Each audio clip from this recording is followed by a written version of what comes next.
అవుగాని ఒక్కింట్లా 2 మీటర్లుంటే ఇద్దరికి free current ఇస్తారా లేదంటే ఒక్కరికే ఇస్తారా? ఓనర్కు కిరాయోళ్లకు సపరేట్ మీటర్లు ఉంటాయి. మరి ఫ్రీ కరెంటు ఓనర్లకే ఇస్తారా కిరాయోళ్లకు కూడా ఇస్తారా?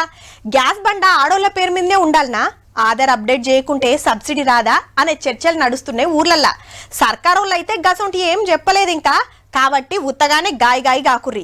అర్హులైన వాళ్ళందరికీ పక్కా ఇస్తామంటున్నారు. ప్రజాపాలన దరఖాస్తులు కంప్యూటర్లకు ఎక్కించుడు రువ్వడిగా నడుస్తుంది. 1,25,00,000 అప్లికేషన్లు వస్తే కోటికి మీదనే ఆన్లైన్ వివరాలు ఎక్కించిండ్రు. ఇంకో 2 రోజులలో మొత్తం ఓడిపించే పనులు ఉన్నారు. దరఖాస్తులు తీసుకుని ఒడిచిన తెల్లారి సందే డేటా ఎంట్రీ చాలా అయింది. 35,000 మందికి కలెక్టర్ ఆఫీసులలో ముందే ట్రైనింగ్ ఇచ్చిండ్రు. మనం కాగితాలలో రాసిచ్చిన వివరాలు కంప్యూటర్ల ప్రజాపాలన దరఖాస్తు దేశాలలో నింపుతున్నారు. ఆత్రమాత్రం కాకుండా కరెక్ట్ గా చేస్తున్నారు లేదా అని వెనకమర్లు ఇంకోళ్ళుండి చెకింగ్ చేసి నడిచింది. డబుల్ దరఖాస్తులు వస్తే గుర్తుపడటానికి ఆధార్ కార్డులు రేషన్ కార్డులు వివరాలు చూస్తున్నారు. ఇట్లనే వాళ్ళని వివరాలు తప్పు రాస్తే ఫోన్లు చేసి అడుగుతున్నారట. ఇక పురాగి వివరాలు కంప్యూటర్లకు ఎక్కినాక ఏ పథకానికి ఎవరు అర్హులు అనేది గుర్తిస్తానికి కేబినెట్ సబ్ కమిటీ మీటింగ్ సుధా జరిగింది.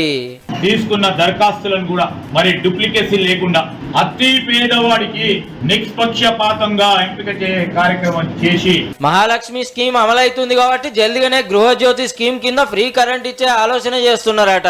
గృహజ్యోతికి ఎంతమంది దరఖాస్తు పెట్టుకున్నారు? 200 యూనిట్ల లోపు ఫ్రీ కరెంట్ ఎంతమంది వాడుతున్నారు? వాళ్లకు ఫ్రీ ఇస్తే డిస్కమ్లకు సర్కార్ నెల ఎంత కట్టాల్సి వస్తుందో చర్చలు సుధా నడిచినాయట.